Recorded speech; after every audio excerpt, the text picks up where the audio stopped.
അരമണിക്കൂറും കൂടെ കഴിഞ്ഞ് കഴിഞ്ഞാൽ ബാംഗ്ലൂർ മജസ്റ്റിക് എത്തും. പോകുന്ന വഴിക്ക് റിപ്പബ്ലിക് ഡേ ആയതുകൊണ്ട് അതിൻ്റെ പരിപാടികളും കാര്യങ്ങളും ഒക്കെ നടക്കുന്നുണ്ടായിരുന്നു. ഏകദേശം 9 മണി കഴിഞ്ഞപ്പോഴത്തേക്കിനും നമ്മൾ മജസ്റ്റിക് എത്തി. പിന്നെ ക്ഷീണവും കാര്യങ്ങളൊക്കെ ഒന്ന് മാറാനായിട്ട് ഒരു ചായ കുടിച്ചിട്ട് അകത്ത് കയറാമെന്ന് വിചാരിച്ചു. കാപ്പി റെഡി എന്ന് പറഞ്ഞ ഫുഡിൻ്റെ ചെറിയൊരു ഔട്ട്ലെറ്റ് ഉണ്ട്. അപ്പം അവിടുന്ന് ചായയൊക്കെ കുടിച്ച് നമ്മൾ റൂമിലെത്തി. മേക്ക് മൈ ട്രിപ്പ് വഴിയാണ് ഈ റൂം ബുക്ക് ചെയ്തിരിക്കുന്നത്. 1400 നോർമൽ റേറ്റ്. പിന്നെ നമുക്ക് ഓഫർ ഉള്ളതുകൊണ്ട് ഒരു 850 രൂപയ്ക്ക് ഈ റൂം കിട്ടി.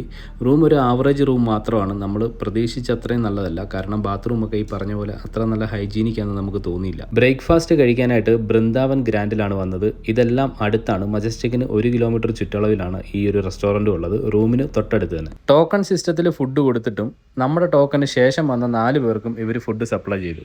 भैया उसमें भी पहले मैं ऑर्डर दिया ना, अभी कितना 20 मिनट्स हो गया, मैं वेट कर रहा हूँ. बाद में आया वो लोगों को दे रहा है. நான் வந்ததுக்கு அப்புறம் 4 பேருக்கு ഫുഡ് കൊടുത്തിരിക്കും. 4 പേർക്ക് ഫുഡ് കിട്ടാൻ ലേറ്റ് ആയെങ്കിലും ടേസ്റ്റിൻ്റെ കാര്യത്തിൽ ഒരു കോംപ്രമൈസും ഇല്ലായിരുന്നു. നല്ല അടിപൊളി ഫുഡ്, റേറ്റും വളരെ കുറവാണ്. നിങ്ങൾക്ക് ധൈര്യമായിട്ട് വന്ന് കഴിക്കാം. വളരെ നീറ്റ് ആൻഡ് ക്ലീൻ ആയിട്ടാണ് ഒരു ഫുഡ് സെർവ് ചെയ്തത്. പക്ഷേ ഡിലേ ഉണ്ട്. ഇവിടുന്ന് നമ്മൾ പോകാൻ പ്ലാൻ ചെയ്യുന്നത് ബാൽഭവനിലേക്കാണ്. അപ്പോൾ അവിടെ ചെന്നിട്ടുള്ള വിശേഷങ്ങളൊക്കെ അടുത്ത വീഡിയോയിൽ ഇടുന്നതാണ്. കണ്ടിന്യൂ ആയിട്ട് വാച്ച് ചെയ്യുക. Thanks for watching. Tata, bye bye, see U.